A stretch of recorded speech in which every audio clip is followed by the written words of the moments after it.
Today, I'm finally cutting back my daffodils, at least some of them. Daffodils continue growing long after the flowers are finished blooming. Today, I'm going to share with you 3 things to do and 2 things to remember. I'm Laura from Garden Sanity, and waiting to cut back daffodils is a study in patience. So let's get started. Daffodils are my favorite spring flower. They put on a beautiful show with the many early, middle, and late season varieties. They bloom and make you smile. And then what? Daffodils actually continue to grow after the pretty flowers are gone. And since the bulbs underground need all the energy they can get in order to put on another fabulous blooming show next year, the first thing I already did was deadhead the daffodils. I deadheaded the daffodil flowers about 3 weeks ago, and you can click on the link above to watch my video on how and why to do that. So the next thing to do is to wait, and wait, and wait some more. It's important for the leaves and stems to stay in place in your garden for at least 6 weeks after the blooming has been completed, in order for the bulbs underground to store up enough nutrients and energy for next spring. It's a study in patience. While you're waiting, take some pictures. Seriously, if you haven't taken any photos of your daffodils while they were blooming, it's still a great idea to photograph them now. Why? First, so you can remember where they are planted. If you're planning on ordering any more bulbs to plant in the fall, you'll need to remember where your existing daffodils are. Once you cut them back, you're not going to know where they are come fall. The second reason is taking photos is a great way to know where to fill in the gaps of color with more bulbs, to remember what you need to order, and to know where you don't want to dig when you're planting your new bulbs. And third, it's also a great way to look at the dying leaves and decide if you want to plant any perennials or annuals in those spots to help hide the dying foliage. It's a great way to camouflage the foliage as it's dying, yellowing, flopping over. That's something I'm definitely going to be working on the next few years. It definitely takes some time. All of the daffodil experts suggest we allow the daffodil plants to remain in the garden until the leaves and stems have turned yellow and die, or flop over, like these have. Only then should you cut the daffodils all the way back to the ground. And why is that? Well, daffodils continue to need sunshine and water as they grow, and as the bulbs do their thing underground. So they're still growing, they still need water and sun, they're still living plants, until they get to about this stage. This is the most important thing to remember. If you cut back your daffodils too soon, the bulbs have no way to store up what they need for next year, and this may result in no flowers the following year. That means that if you cut them back too soon, you'll have probably lots of nice green stems, but no flowers, maybe 1 or 2. We definitely don't want that. Another thing some gardeners do is they try to get fancy with the leaves. Some gardeners will braid the leaves. Some will twist the leaves to the point that they twist them and then even, somehow fold them over and pin them into the garden. I've seen and read all kinds of things that people do. I get it that these stems are not attractive to look at.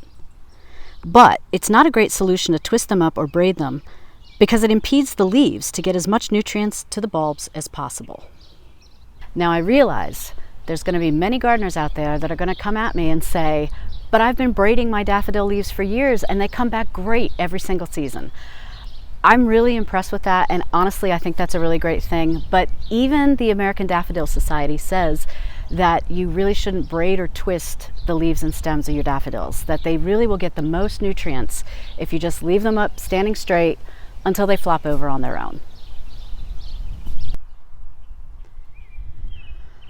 So I get it. The yellowing leaves are not attractive. But here's the second most important thing to remember.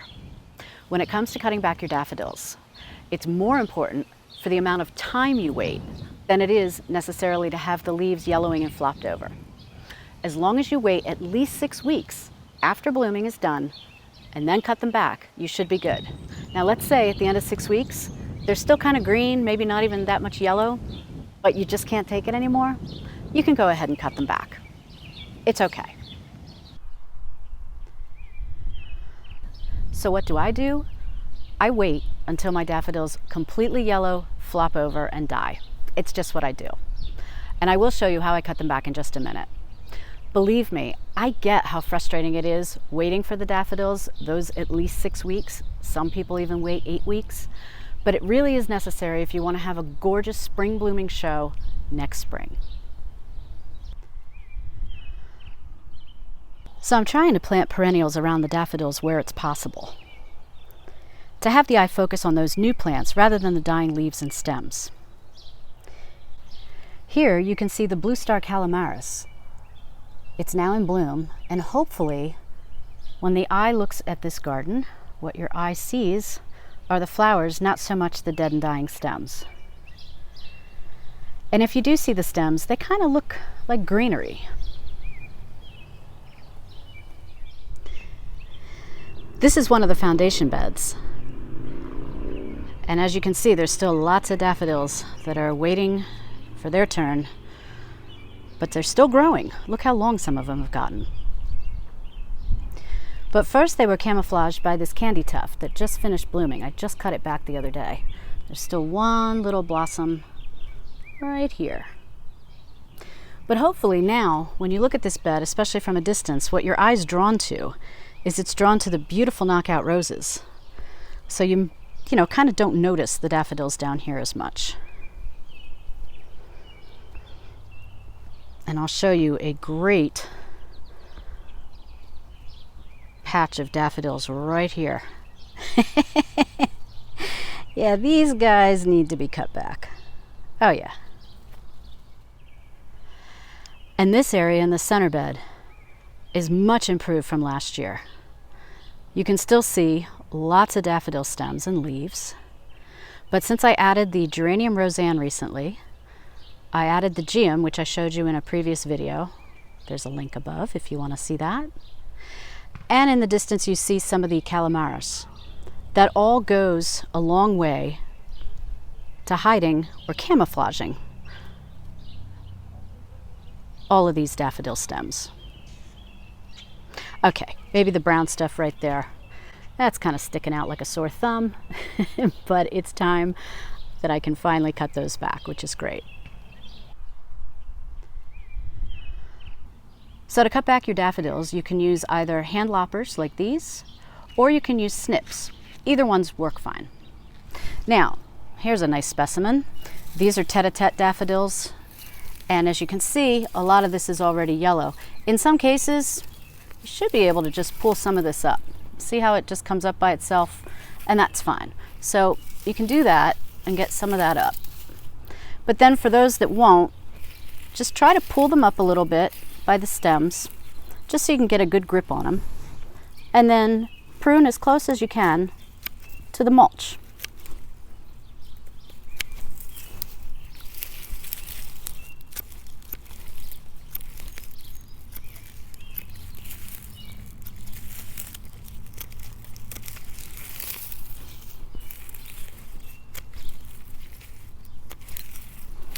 Now I just want you to see this section that I just did of these guys.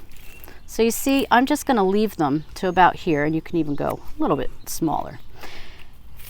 And before you know it, this isn't even going to be visible anymore. It's just going to all die off on its own and you won't even see it. Now what I do see is some of the bulb tone that I had already put down, and it's still here. So you can work some of that in. It's probably not a bad idea. If you wanted to put some in now, you could also wait until the fall. So onward with the rest of this.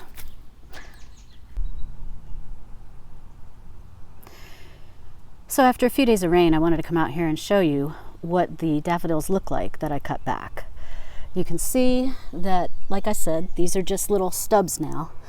What you see I put down was some repel, because we've got some rabbit situation here. And then around the corner here, I cut these back as well. And you can see I am not really that fancy about it. I mean, I cut them back, and like I said, before you know it, you're not even going to see them. They'll die off pretty quick. Now, I also wanted to tell you one other tip, because I don't want to make it harsh, like you can either wait 6 weeks and cut them back, or you have to wait until they're completely yellow. You know, there is a happy medium with everything, and I don't mean to sound so harsh about it. But here's an example of some daffodils. These are red Devons. And as you can see, we've got some yellow, and we've got some still standing up. So what you can do to make it a little bit neater is these will easily come out. You just have to pull them. And I got to tell you, that is one benefit of waiting until they yellow, because if you wait until they yellow, you can really just pull them up by hand. So just doing a quick little cleaning like this. I'll show you. See, you remove all of that, and it already looks more respectable. We'll put it that way, right? So I got lucky with the rain because it yellowed a lot of the daffodils in this foundation bed even more, so I was very fortunate. So I was able to cut these back, and as you've seen earlier in the video, I showed you this bed with daffodils blooming and then the daffodils green, and now we've got daffodils cut back. Those are the Cragfords back here. And these are tete-a-tetes up here. So what's nice about this is, again, I'm not that fancy or precise, I should say, when I'm cutting these back, because they are going to disappear before you know it.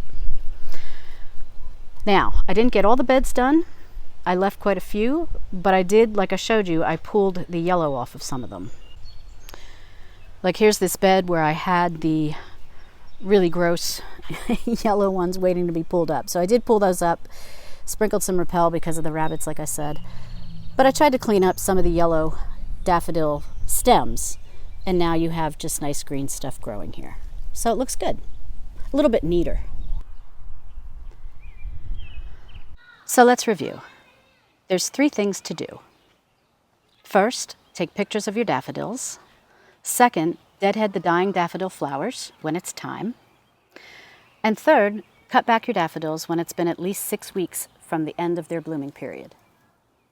And the 2 things to remember are, if you cut back the blooms too soon, there will be absolutely no blooms next year, maybe 1 or 2 if you're lucky. And more importantly, the length of time is what matters most. Waiting at least 6 weeks. That matters way more than waiting for the daffodils to get ugly and die. And hopefully that puts your mind at ease, that you don't have to wait till they get yellow and die. If you can stand it, wait those 6 weeks. I know you can do it, and all will be well. So I hope this video is helpful to you.